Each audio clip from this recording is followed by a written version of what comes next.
Tonight, you're going to look up at the sky and see thousands of tiny lights. You will probably think nothing of it. Maybe you will name one or two. Maybe you will just scroll your phone and forget they are even there. But for the vast majority of human history, those lights were the most terrifying, awe-inspiring, and obsessively studied things your ancestors had ever seen. They were not background decoration, they were everything. So what did ancient humans actually think the stars were? The answer is stranger than you expect. And once you hear it, you will never look up at the night sky the same way again. Let's go back, way back. Not to ancient Egypt or Babylon. Further. Imagine a human being standing on the African savanna roughly 100,000 years ago. No cities.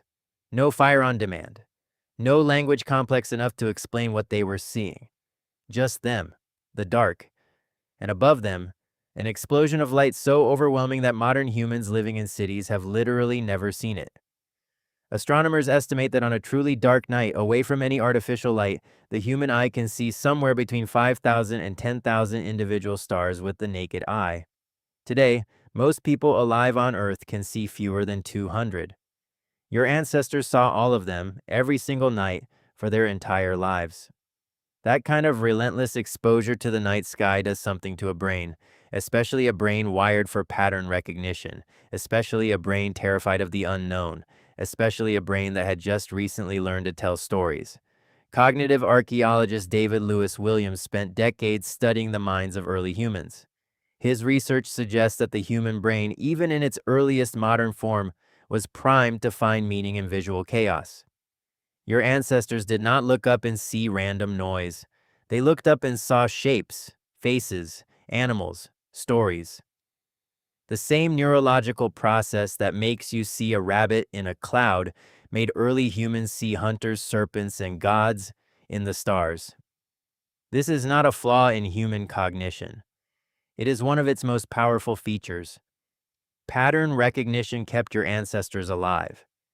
It helped them predict predators, track prey, and navigate landscapes. But it also meant the stars were never just stars. So what were they? The earliest coherent answer we have comes not from writing, because writing did not exist yet, but from art. Cave paintings in Lascaux, France, painted roughly 17,000 years ago, may contain some of the oldest star maps ever created. Researcher Michael Rappenglueck noticed something extraordinary in the cave paintings. A cluster of dots painted on the shoulder of a bull matches the Pleiades star cluster with remarkable precision. If he is right, then 17,000 years ago, your ancestors were not just watching the stars. They were recording them. They were tracking them. The stars mattered enough to paint. But why did they matter? What did those early humans think they were actually looking at? Here is where it gets fascinating.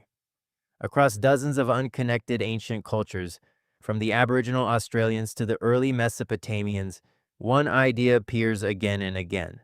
The stars were the dead. Not metaphorically, literally.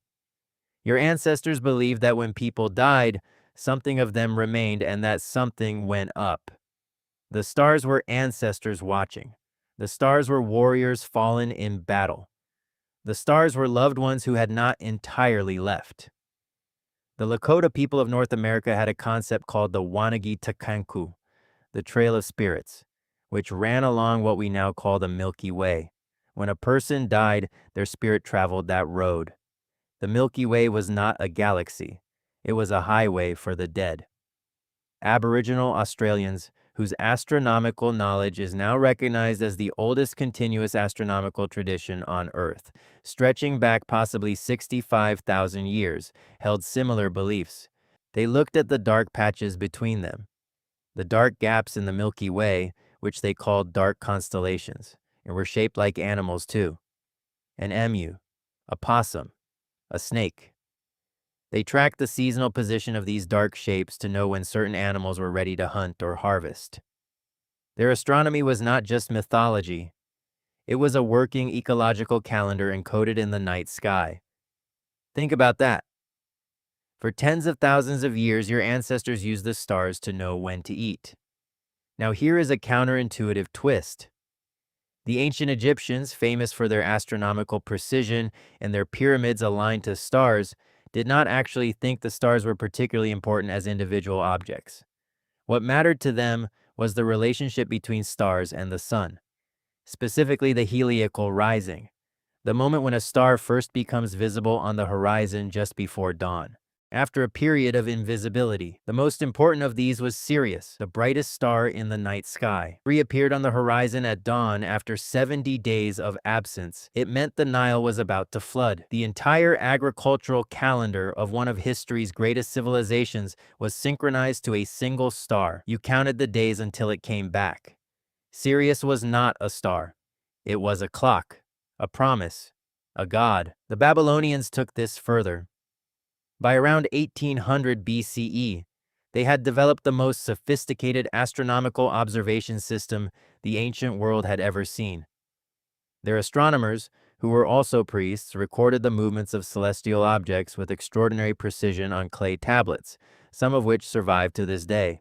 They mapped the path the sun, moon, and visible planets took across the sky and divided it into the 12 zones we still call the zodiac. Researcher Francesca Rochberg, who has studied Babylonian celestial science for decades, argues that they did not separate astronomy from religion the way we do. For them, the sky was a text. The gods were writing their intentions in the movements of heavenly bodies, and trained priests could read it. The stars were not just the dead. They were a divine message, a living communication from forces far beyond human understanding. And here is what makes this remarkable. They were not wrong that the sky contained useful information. They were reading it correctly, just with the wrong theory for why it worked. The Greeks inherited Babylonian astronomy and did something strange with it. They started asking a question no one had asked before. Not what do the stars mean, but what are the stars actually made of?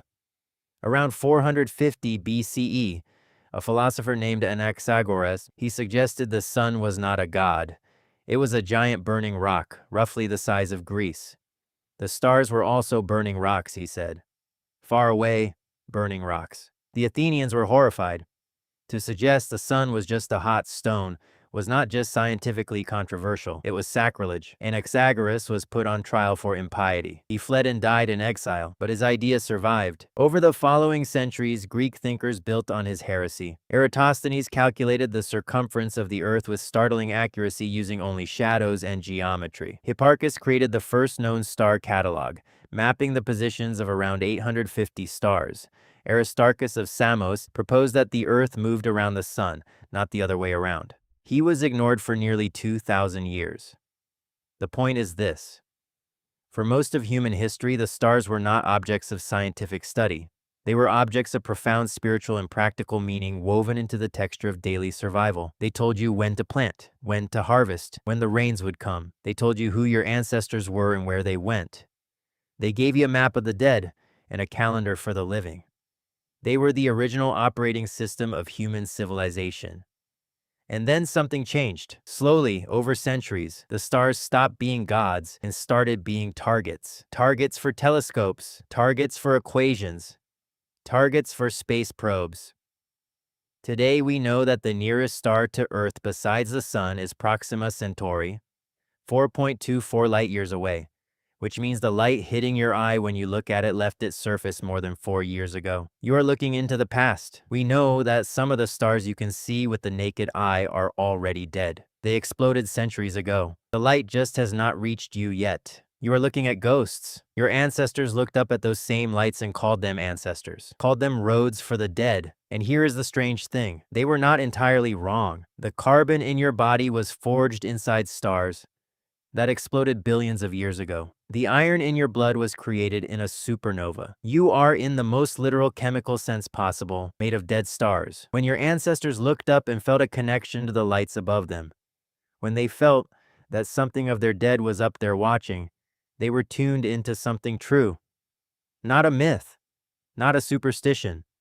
A physical reality so strange it sounds like mythology anyway. Tonight, when you look up at the sky, you are doing something your ancestors did for 100,000 years. You are the latest in an unbroken line of human beings who stopped, looked up, and felt something. The difference is you know what the stars actually are. And knowing what they are does not make them less wondrous. If anything, it makes the feeling your ancestors had completely understandable. They were looking at their own origins and they knew it even if they could not explain how they knew. The stars were never just lights, they were a mirror, and they still are.